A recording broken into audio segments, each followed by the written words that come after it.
ಎಲ್ರಿಗೂ ನಮಸ್ಕಾರ. ನಾನು ಶ್ರುತಿ. ನಿಮಗೆಲ್ರಿಗೂ ನನ್ನ ಯೂಟ್ಯೂಬ್ ಚಾನಲ್ಗೆ ಸ್ವಾಗತ. ಈ ವಿಡಿಯೋನ ಮಾಡಿ ನಾನು ತುಂಬ ದಿನನಾಯಿತು. ನಾನು ಆದರೆ ಲೇಟಾಗಿ ಅಪ್ಲೋಡ್ ಮಾಡ್ತಾಯಿದ್ದೀನಿ.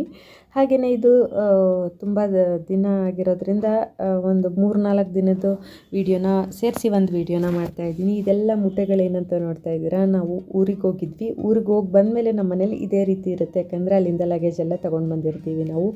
ಈ ಕಡಲೆಪುರಿ ಊರಲ್ಲಿ ಸಂತೆಯಲ್ಲಿ ತಂದಿರೋ ಕಡಲೆಪುರಿ, ಹಾಗೆಯೇ ಕುಂಬಳಕಾಯಿ, ಇದನ್ನು ಸೋರೆಕಾಯಿ ಅಂತಲೂ ಕೂಡ ಕರೀತಾರೆ. ಊರಿಂದ ನಾಟಿ ಕುಂಬಳಕಾಯಿನ ತೊಗೊಂಡು ಬಂದಿದ್ದೀವಿ ಅಂದಮೇಲೆ ಅವತ್ತು ತಿಂಡಿ ನಮ್ಮನೆ ಅಕ್ಕಿ ರೊಟ್ಟಿ ಮತ್ತು ಕುಂಬಳಕಾಯಿ ಪಲ್ಯನೇ ತಿಂಡಿ ಎಲ್ಲ ಆಯಿತು. ಇವಾಗ ನಾನು ಸಾಂಬಾರನ್ನ ಮಾಡ್ತಾಯಿದ್ದೀನಿ. ಇದು ಹೀರೆಕಾಯಿದು, ತುಪ್ಪದ ಹೀರೆಕಾಯಿ ಅಂತ ಕರೀತಾರಂತೆ ಇದನ್ನು ನಮ್ಮ ಮನೆಯಲ್ಲೇ ಬೆಳೆದಿದ್ದು, ಅಂದರೆ ನಮ್ಮ ಅತ್ತೆ ಮನೆಯಲ್ಲಿ ಬೆಳೆದಿದ್ದು. ಅವರು ಒಂದು ಸ್ವಲ್ಪ ಮಣ್ಣಿಗೆ ಕಾಂಪೌಂಡ್ ಒಳಗಡೆ ಸ್ವಲ್ಪ ಮಣ್ಣು ಹಾಕಿಬಿಟ್ಟು ಅಲ್ಲಿ ನೆಟ್ಕೊಂಡಿದ್ದಾರೆ. ಮನೆ ಮೇಲೆಲ್ಲ ಚೆನ್ನಾಗಿ ಹಬ್ಬಿದೆ ಇದು. ಅದನ್ನು ಕೊಟ್ಟು ಕಳಿಸಿದ್ರು ನಮ್ಮ ಅತ್ತೆ ಬರುವಾಗ. ಅವರೂ ಒಂದು ಕುಂಬಳಕಾಯಿ ಮತ್ತು ಒಂದು 2-3 ಹೀರೆಕಾಯಿ ಎಲ್ಲ ಕೊಟ್ಟಿದ್ದರು. ಹಾಗೆಯೇ ನಮ್ಮ ಅಮ್ಮನ ಮನೆಯಲ್ಲೂ ಕೂಡ ನಮ್ಮ ಆಂಟಿಯವರು ಕುಂಬಳಕಾಯಿ ಎಲ್ಲ ಕೊಟ್ಟು ಕಳಿಸಿದ್ರು. ಅವರು ಪಕ್ಕದಲ್ಲೇ ಬೆಳೆದಿರ್ತಾರೆ. ಹಳ್ಳಿ ಅಂದಮೇಲೆ ಎಲ್ಲರ ಮನೆ ಮುಂದೆನೂ ಈ ಕಾಲದಲ್ಲಿ ಹೀರೆಕಾಯಿ, ಕುಂಬಳಕಾಯಿ, ಸೋರೆಕಾಯಿ ಈ ಥರ ಎಲ್ಲ ಕಾಯಿಗಳನ್ನೂ ಹಾಕ್ಕೊಂಡಿರ್ತಾರೆ. ಅವರು ನನಗೆ ಕೊಟ್ಟು ಕಳಿಸಿದ್ರು. ಹೋದ ಸಲ ಬರುವಾಗ ಮಾಗಿಕಾಯಿ ಕೊಟ್ಟು ಕಳಿಸಿದ್ರು. ಇವಾಗ ನಾನು ಅದನ್ನು ಸಾಂಬಾರು ಮಾಡ್ತಾಯಿದ್ದೀನಿ, ಅಂದರೆ ಹೀರೆಕಾಯಿ ಸಾಂಬಾರನ್ನ ಮಾಡ್ತಾಯಿದ್ದೀನಿ. ಇವಾಗ ಹೀರೆಕಾಯಿ ಸಾಂಬಾರಿಗೆ ಹೀರೆಕಾಯಿ, ಶುಂಠಿ, ಬೆಳ್ಳುಳ್ಳಿ, ಟೊಮೆಟೊ, 1 ಕಪ್ ಆಗೋಷ್ಟು ತೊಗರಿಬೇಳೆ, ಹಾಗೆಯೇ ಒಂದು ಅರ್ಧ ಕಪ್ ಆಗುವಷ್ಟು ಸಾಂಬಾರು ಪೌಡರ್, 1 ಕಪ್ ಆಗುವಷ್ಟು ತೆಂಗಿನಕಾಯಿ ತುರಿ, ಇಷ್ಟನ್ನು ಇಟ್ಕೊಂಡಿದ್ದೀನಿ. ಮತ್ತು ಚಕ್ಕೆ, ಲವಂಗ ಇದನ್ನು ಕೂಡ ಹಾಕ್ಕೊಂಡಿದ್ದೀನಿ. ಇವಾಗ ನಾನು ಟೊಮೆಟೊ, ಈರುಳ್ಳಿ, ಬೆಳ್ಳುಳ್ಳಿ, ಶುಂಠಿ, ಚಕ್ಕೆ, ಲವಂಗ, ಕಾಯಿ ತುರಿ ಮತ್ತು ಸ್ವಲ್ಪ ಕೊತ್ತಂಬರಿ ಸೊಪ್ಪು ಇಷ್ಟನ್ನು ಹಾಕ್ಕೊಂಡು, ಹಾಗೆ ಇದ್ರ ಜೊತೆಗೆ ಸಾಂಬಾರು ಪೌಡರ್ ಏನಿಟ್ಟಿದ್ದೀನಿ ನೋಡಿ ಅದನ್ನು ಕೂಡ ಸೇರಿಸ್ಕೊಂಡು ರುಬ್ಕೋತೀನಿ. ಸಣ್ಣಗೆ ಪೇಸ್ಟ್ ಮಾಡ್ಕೋತೀನಿ.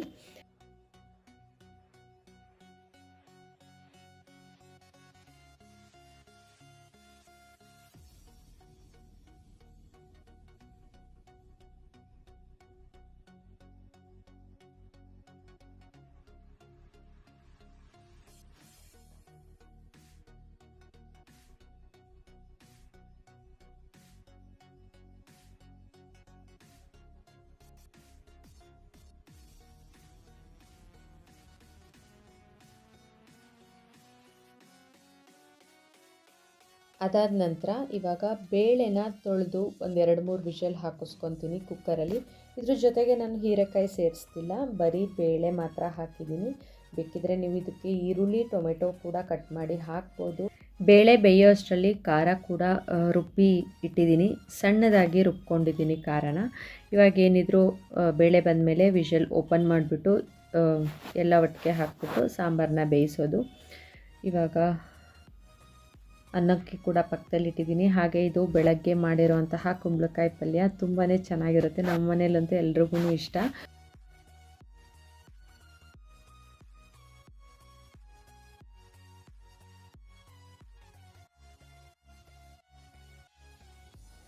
ಬೆಂದಿರೋಂಥ ಬೇಳೆನ ಇವಾಗ ನಾನು ಒಂದು ಪಾತ್ರೆಗೆ ಹಾಕೋತಾ ಇದ್ದೀನಿ. ಓಪನ್ನಾಗಿ ಮಾಡ್ತಾ ಇರೋದ್ರಿಂದ ನಾನು ತಪ್ಪಲೆಗೆ ಹಾಕೋತಾ ಇದ್ದೀನಿ, ಇಲ್ಲಾಂದರೆ ಕುಕ್ಕರಲ್ಲಿ ಎಲ್ಲನೂ ಒಟ್ಟಿಗೆ ಇಟ್ಟು ಬೇಯಿಸ್ಬಿಡ್ಬೋದಿತ್ತು. ಹೀರೆಕಾಯಿ ಕುಕ್ಕರ್ಗೆ ಹಾಕಿದ್ರೆ ತುಂಬ ಮೆತ್ತಗಾಗ್ಬಿಡುತ್ತೆ ಅಂತ ಹಾಕೋದಿಲ್ಲ ಅಷ್ಟೇ. ಅದಕ್ಕೆ ಸ್ವಲ್ಪ ಇವಾಗ ನೀರು ಹಾಕೋತಾ ಇದ್ದೀನಿ. ಹಾಗೆ ನಾನು ಮೊದಲಿಟ್ಟಿದ್ದಂತಹ ತಪ್ಪಲೆ ಚಿಕ್ಕದಾಗ್ಬಿಟ್ಟಿತ್ತು, ಅದಕ್ಕೆ ನಾನಿವಾಗ ಬೇರೆ ತಪ್ಪಲೆಗೆ ಅದನ್ನು ಶಿಫ್ಟ್ ಮಾಡಿದ್ದೀನಿ. ಸ್ವಲ್ಪ ದೊಡ್ಡ ತಪ್ಪಲೆಗೆ ಹಾಕಿ ಅದಕ್ಕೆ ರುಬ್ಬಿರೋಂತಹ ಮಸಾಲೆ ಎಲ್ಲ ಹಾಕಿ ಉಪ್ಪೆಲ್ಲ ಹಾಕಿಬಿಟ್ಟು ಇವಾಗ ನಾನು ಬೇಯಿಸ್ತಾ ಇದ್ದೀನಿ. ಇವಾಗ ಸಾಂಬಾರನ್ನ ನಾನು ಒಂದು 10 ನಿಮಿಷ ಚೆನ್ನಾಗಿ ಕುದಿಸಿದ್ದೀನಿ, ಚೆನ್ನಾಗಾಗಿದೆ.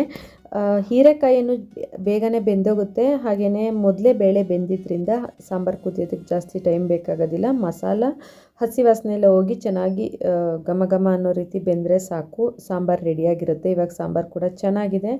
ಸಾಂಬಾರು ಬೆಂದ ತಕ್ಷಣ ನಾನು ಸ್ಟವ್ ಆಫ್ ಮಾಡೋದಿಲ್ಲ, ಸಿಮ್ಮಲ್ಲಿಟ್ಟು ಒಂದು 5 ನಿಮಿಷ ಎಕ್ಸ್ಟ್ರಾ ನಾನು ಕುದಿಸ್ತೀನಿ. ಆವಾಗ ಟೇಸ್ಟ್ ಇನ್ನೊಂಚೂರು ಚೆನ್ನಾಗಿ ಬರುತ್ತೆ ಅಂತ ಹೇಳಿ. ಊರಿಂದ ಬಂದ ತಕ್ಷಣ ನಾವು ಸಾಮಾನು ತೊಗೊಂಡು ಬರೋದಕ್ಕೆ ಅಂತ ಹೇಳಿಬಿಟ್ಟು ಮೆಟ್ರೋಗೆ ಹೋಗಿದ್ವಿ. ಬಂದಾದಮೇಲೆ ಒಂದು 3-4 ದಿನ ಆದಮೇಲೆ ಹೋಗಿದ್ದು. ಇದು ಒಂದು ಊರಿಂದ ಬಂದು ಒಂದು 3-4 ದಿನ ಆದಮೇಲೆ ಮಾಡಿರೋವಂತಹ ವ್ಲಾಗ್ ಇದು. ಯಾವ್ಯಾವ ದಿನ ಎಲ್ಲೆಲ್ಲಿ ಇಡಬೇಕು ಅಂತ ಹೇಳಿ ನೋಡಿ ಇಡ್ತಾ ಇದ್ದೀನಿ ನಾನು.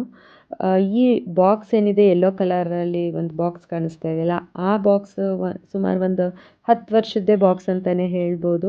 ನಾವು ಬೆಂಗಳೂರಿಗೆ ಬಂದು ಹೊಸದ್ರಲ್ಲಿ ಮನೆ ಮಾಡಿದ್ವಲ್ಲ, ಆವಾಗ ನಾನು ಆ ಬಾಕ್ಸ್ನ ತೊಗೊಂಡಿದ್ದು. ಇಲ್ಲೇ ಒಂದು ಲೋಕಲ್ ಶಾಪಲ್ಲಿ ತೊಗೊಂಡಿದ್ದು. ಎಷ್ಟು ಚೆನ್ನಾಗಿದೆ ಅಂತಂದರೆ, ಆ ಥರ ಬಾಕ್ಸ್ಗಳನ್ನ ಹಿಂದೆ ಎಲ್ಲ ಬಟ್ಟೆನ ಹಾಕ್ಕೊಂಡು ಒಂದು ಊರಿಂದ ಇನ್ನೊಂದು ಊರಿಗೆ ಹೋಗ್ತಾಯಿದ್ರು ನೋಡಿ, ಅಂದರೆ ನೆಂಟರು ಮನೆಗೆಲ್ಲ, ಆವಾಗ ಯೂಸ್ ಮಾಡ್ತಾಯಿದ್ರಂತ ಆ ಥರದ್ದು. ನಮ್ಮ ಅತ್ತೆ ಮನೆಯಲ್ಲೂ ಕೂಡ ಒಂದು ಈ ಥರದ್ದೇ ರೆಡ್ ಕಲರ್ದಿದೆ, ಅದು ಹಾಳಾಗಿದೆ. ಇದು ನನಗೆ ಹೊಸ ಥರದ್ದು ಸಿಕ್ತು, ಆವಾಗ ತೊಗೊಂಡಿದ್ದು. ತುಂಬಾ ಚೆನ್ನಾಗಿದೆ. ಅದನ್ನು ನಾನು ಸಾಮಾನು ಇಟ್ಕೊಳ್ಳೋದಕ್ಕೆ ಅಂತ ಇಟ್ಕೊಂಡಿದ್ದೀನಿ.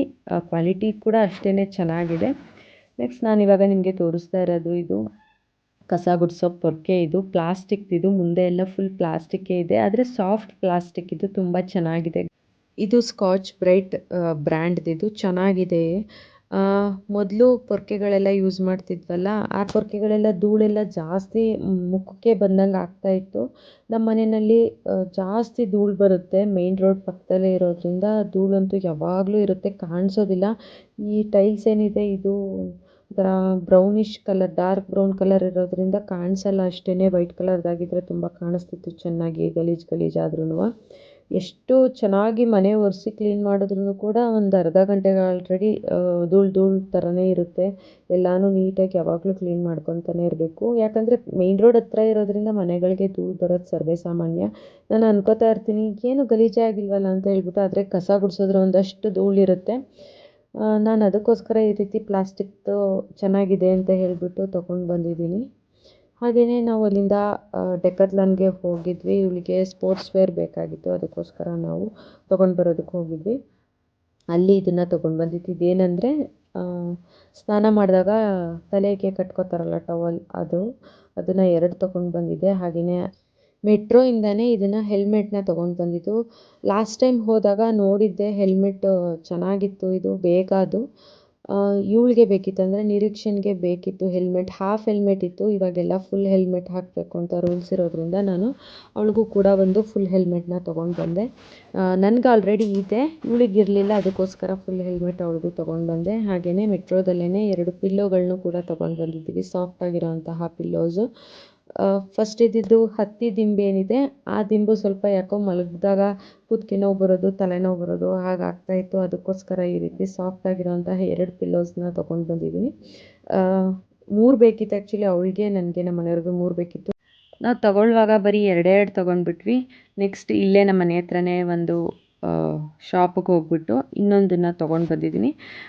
ಹೇಳಬೇಕು ಅಂದರೆ ಮೆಟ್ರೋದಲ್ಲಿ ತಂದಿರೋದಕ್ಕಿಂತ ಇಲ್ಲಿ ಶಾಪಲ್ಲಿ ತೊಗೊಂಡು ಬಂದಿರೋದೇ ತುಂಬ ಚೆನ್ನಾಗಿರೋದು. ಮೆಟ್ರೋದಲ್ಲಿ ಒಂದೊಂದಕ್ಕೆ 600 ರೂಪಾಯಿ ಆಯಿತು ನಮಗೆ, ಆದರೆ ಇಲ್ಲಿ ಅಂಗಡೀಲಿ ತೊಗೊಂಡಿರೋದು ಒಂದಕ್ಕೆ 450 ರೂಪಾಯಿ. ಅದು ದಪ್ಪದಾಗಿ ಚೆನ್ನಾಗಿದೆ. ಇದನ್ನು ಕೂಡ ನಾವು ಡೆಕಾತ್ಲಾನಿಂದ ತೊಗೊಂಡು ಬಂದಿದ್ದು. ಇದು ಎಲೆಕ್ಟ್ರಾನಿಕ್ ಮಸಾಜರ್. ಮೇನ್ಲಿ ನಾವು ನಮ್ಮ ಮನೆಯವ್ರಿಗೆ ಅಂತಲೇ ತೊಗೊಂಡು ಬಂದಿದ್ದು, ಯಾಕಂದರೆ ಅವ್ರಿಗೆ ಬ್ಯಾಕ್ ಪೇಯ್ನ್ ಜಾಸ್ತಿ ಬರ್ತಾ ಇರುತ್ತೆ. ಇಲ್ಲಿಂದ ನಮ್ಮ ಮನೆಯಿಂದ ಅವ್ರ ಆಫೀಸ್ ತುಂಬ ದೂರ ಇದೆ. ಏನಿಲ್ಲ ಅಂದರೂ 1.5 ಅವರ್ 2 ಅವರ್ ಬೇಕಂತೆ ಇಲ್ಲಿಂದ ಅವ್ರ ಆಫೀಸಿಗೆ ರೀಚ್ ಆಗೋದಕ್ಕೆ. ಹೆವಿ ಟ್ರಾಫಿಕ್ ಇರುತ್ತಲ್ವ, ಅದಕ್ಕೋಸ್ಕರ ಬ್ಯಾಕ್ ಪೇಯ್ನ್ ಜಾಸ್ತಿ ಬರ್ತಾ ಇರುತ್ತೆ. ಪ್ರತಿದಿನ ರಾತ್ರಿ ಹೊತ್ತು ಬಂದು ಸೊಂಟದ ನೋವು, ಕಾಲು ನೋವು ಅಂತ ಹೇಳ್ತಾನೆ ಇರ್ತಾರೆ. ಆವಾಗ ನಾವು ಸೊಂಟ ಬೆನ್ನು ಎಲ್ಲ ಒತ್ತುತ್ತಾ ಇರ್ತೀವಿ, ಯಾವಾಗಲೂ ಕಾಲೆಲ್ಲ ಒತ್ತುತ್ತಾ ಇರ್ತೀವಿ, ಯಾಕಂದರೆ ನೋವಾಗಿರುತ್ತಲ್ವ, ಅದಕ್ಕೋಸ್ಕರ. ಅವರು ಇದನ್ನು ಅಲ್ಲಿ ನೋಡಿದ ತಕ್ಷಣವೇ ತೊಗೊಂಡ್ರು, ಇದು ನನಗೆ ಬೇಕು ಅಂತ ಹೇಳ್ಬಿಟ್ಟು. ತುಂಬ ಚೆನ್ನಾಗಿ ಮಸಾಜ್ ಮಾಡುತ್ತೆ ಕೂಡ. ಇದನ್ನು ಮೇಲ್ಗಡೆ ಬಟನ್ನ ಆನ್ ಮಾಡಿ ನಮ್ಗೆ ಎಲ್ಲೆಲ್ಲಿ ಮೈಕೈ ಎಲ್ಲ ನೋವಾಗಿರುತ್ತೆ ಆ ಭಾಗಕ್ಕೆ ಈ ರೀತಿ ಇಟ್ಕೊಂಡ್ರೆ ಸಾಕು, ಅದು ತುಂಬ ಚೆನ್ನಾಗಿ ಮಸಾಜ್ ಆಗ್ತಾ ಇರುತ್ತೆ. ಇದಕ್ಕೆ ಒಂದು ಚಿಕ್ಕದಾಗಿರುವಂತಹ ಚಾರ್ಜಿಂಗ್ ಕೇಬಲ್ ಕೂಡ ಕೊಟ್ಟಿದ್ದಾರೆ, ಅದರಲ್ಲಿ ಚಾರ್ಜ್ ಮಾಡಿಕೊಂಡು ನಾವು ಮಸಾಜನ್ನ ಮಾಡ್ಕೋಬೋದು. ಇದರಲ್ಲಿ ಇನ್ಸ್ಟ್ರಕ್ಷನ್ಸ್ ಕೂಡ ಕೊಟ್ಟಿದ್ದಾರೆ. ಗಾಯ ಏನಾದರೂ ಆಗಿ ನೋವಾಗಿದ್ದರೆ ಅದನ್ನೆಲ್ಲ ನಾವು ಈ ರೀತಿ ಇದರಲ್ಲಿ ಮಸಾಜ್ ಮಾಡ್ಕೊಳ್ಳೋ ಹಾಗಿಲ್ಲ. ಏನಂದರೆ ನಮಗೆ ಜಾಸ್ತಿ ಕೆಲಸ ಇಲ್ಲ ಆದಾಗ ಮೈಕೈ ನೋವು ಬಂದಿರುತ್ತೆ ನೋಡಿ, ಆ ಟೈಮಲ್ಲಿ ನಾವು ಈ ರೀತಿ ಮಸಾಜ್ ಮಾಡ್ಕೋಬೋದು ಅಷ್ಟೇ ಅಂತ ಹೇಳಿ ಇನ್ಸ್ಟ್ರಕ್ಷನ್ಸ್ ಕೂಡ ಕೊಟ್ಟಿದ್ದಾರೆ. ಆಮೇಲೆ ಇದರಲ್ಲಿ ಮೋರ್ ದೆನ್ 15 ಮಿನಿಟ್ಸ್ ಕೂಡ ವರ್ಕ್ ಮಾಡಬಾರ್ದಂತ ಹೇಳಿದ್ದಾರೆ. 15 ನಿಮಿಷ ಆದಮೇಲೆ ಸ್ಟಾಪ್ ಮಾಡಿ ಸ್ವಲ್ಪ ಹೊತ್ತು ಬಿಟ್ಟು ಮತ್ತೆ ಇದರಲ್ಲಿ ಮಸಾಜ್ ಮಾಡ್ಕೋಬೋದು ಅಂತ ಕೂಡ ಹೇಳಿದ್ದಾರೆ. ಯಾಕಂದರೆ 15 ನಿಮಿಷ ಮೇಲಾಗಿಬಿಟ್ರೆ ಮಿಷನ್ ಒಳಗಡೆ ಹೀಟಾಗಿ ಡ್ಯಾಮೇಜ್ ಆಗಿಬಿಡುತ್ತೆ ಅನಿಸುತ್ತೆ, ಅದಕ್ಕೋಸ್ಕರ ಆ ರೀತಿ ಮಾಡಬಾರ್ದು ಅಂತ ಹೇಳಿದ್ದಾರೆ. ನೋಡಿ, ಆನ್ ಆದಾಗ ಈ ರೀತಿ ಅಲ್ಲೇ ತಿರುಗ್ತಾ ಇರುತ್ತೆ, ಅದು ತಿರುಗ್ತಾ ಇರಲ್ಲ, ಶೇಕ್ ಆಗ್ತಾ ಇರುತ್ತೆ ಅಷ್ಟೇ. 3 ಏನು ಇದು ಕೊಟ್ಟಿದ್ದಾರೆ ಅದು ಶೇಕ್ ಆಗ್ತಾ ಇರುತ್ತೆ. ಸ್ಟಾಪ್ ಆದ ತಕ್ಷಣ ಅದು ಸ್ಟಾಪ್ ಆಗಿಬಿಡುತ್ತೆ ಅಷ್ಟೇ. ಇದು ತುಂಬ ಚೆನ್ನಾಗಿದೆ, ತುಂಬ ಯೂಸ್ಫುಲ್ ಅಂತ ಕೂಡ ಹೇಳ್ಬೋದು. ನಮ್ಮನೆಗಂತೂ ಇದು ತುಂಬ ಚೆನ್ನಾಗಿ ಯೂಸ್ ಆಗ್ತಾಯಿದೆ. ನಾನು ನನ್ನ ಮಗಳೇನು ಮಾಡ್ಕೊಳ್ಳಲ್ಲ, ನಮ್ಮ ಮನೆಯವರು ಮಾಡ್ಕೊತಾ ಇರ್ತಾರೆ, ಇಲ್ಲ ನಮಗೂ ಒಂದೊಂದು ಸಲ ಹೇಳ್ತಾರೆ. ಆನಂತರ ಇದು ನಿರೀಕ್ಷಣ್ ಸ್ಕೂಲಲ್ಲಿ ಕನ್ನಡ ರಾಜ್ಯೋತ್ಸವನ ಮಾಡಿದರು. ಇದನ್ನು ಇವ್ರ ಸ್ಕೂಲಲ್ಲಿ ನವೆಂಬರ್ 1ನೇ ತಾರೀಕೇ ಮಾಡಿದ್ದು, ಆದರೆ ನಾನು ಇದನ್ನು ತುಂಬ ಲೇಟಾಗಿ ಅಪ್ಲೋಡ್ ಮಾಡ್ತಾಯಿದ್ದೀನಿ. ಆವತ್ತಿನ ದಿನ ಇವ್ರ ಸ್ಕೂಲಲ್ಲಿ ಕೆಲವು ಸಾಂಸ್ಕೃತಿಕ ಕಾರ್ಯಕ್ರಮಗಳನ್ನು ಕೂಡ ಮಾಡಿದರು. ತುಂಬ ಚೆನ್ನಾಗಿ ಕೂಡ ಮಾಡಿದರು. ಹಾಗೆಯೇ ಯಕ್ಷಗಾನ ವೇಷ ಹಾಕ್ಕೊಂಡಿರುವಂತಹ ಹುಡುಗಿರನ್ನ ನೀವು ನೋಡ್ತಾ ಇರ್ಬೋದು. ನಾವು ಬರೋ ಅಷ್ಟರೊಳಗಾಗಲೇ ಇವ್ರದ್ದೆಲ್ಲ ಮುಗ್ದೋಯ್ತು. ಹಾಗೆ ಕೋಲಾಟ ಮಾಡೋರು ಮತ್ತು ಬೇರೆ ಬೇರೆ ಕಾರ್ಯಕ್ರಮಗಳನ್ನ ಕೊಟ್ಟಿರೋರು ಕೂಡ ಇದ್ದರು. ನಾನು ಹೋಗೋಷ್ಟರೊಳಗಾಗಲೇ ಮುಗ್ದೋಗಿತ್ತು. ಕೆಲವರು ಪೇರೆಂಟ್ಸ್ ಬಂದು ಅವ್ರವ್ರ ಮಕ್ಕಳನ್ನ ಕರ್ಕೊಂಡು ಹೋಗ್ತಾಯಿದ್ರು. ಇನ್ನು ಕಾರ್ಯಕ್ರಮ ನಡೀತಾ ಇತ್ತು. ಮತ್ತು ಇವಾಗ ಏನು ನೋಡ್ತಾ ಇದ್ದೀರಾ, ಸ್ಟೇಜ್ ಹತ್ರ ಅವರು ಏನು ಮಾಡ್ತಾ ಇದ್ದಾರೆ ಮಕ್ಕಳು, ಅವರು ಜ್ಞಾನಪೀಠ ಪ್ರಶಸ್ತಿ ಪಡೆದಿರೋವಂತಹ ಕವಿಗಳ ಬಗ್ಗೆ ಮಾತಾಡ್ತಾ ಇದ್ದಾರೆ. ಅಂದರೆ ಆ ಕವಿಗಳ ರೀತಿಯೇ ಅವರು ವೇಷಭೂಷಣನ ಧರಿಸಿ ಅವರ ಪರಿಚಯನ ಮಾಡಿಕೊಡ್ತಾ ಇದ್ದಾರೆ.